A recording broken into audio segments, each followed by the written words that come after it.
Good morning. তো আজকে সকালটা শুরু করছি এখান থেকেই। অলরেডি দুটো সোয়েটার, একটা মাথায় টুপি আর একটা চাদর চড়িয়েই ফেলেছি। তো যাই হোক, কিছু করার নেই, আমার আজকে ক্লাস আছে, আমার কাছে ক্লাসে যেতেই হবে।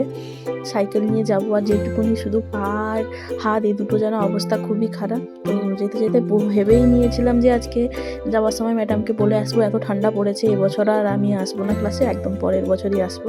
তো যাই হোক, তারপর ক্লাস করে চলে এসেছি। এসে একটু মাছ বাজারে ঢুকেছিলাম, তারপর একটু সবজি নিলাম আর কি, তারপর একটু সবজি নিলাম, মাছ নিলাম, বাড়ি এলাম। আর সত্যি কথা বলতে মার্কেটে ভিডিও করতে খুবই লজ্জা লাগে, জানি না কেন, সবার সামনে। তো যাই হোক, বাড়ি এলাম, বাড়ি গেছে এই মুড়ি আর শাক ভাজা।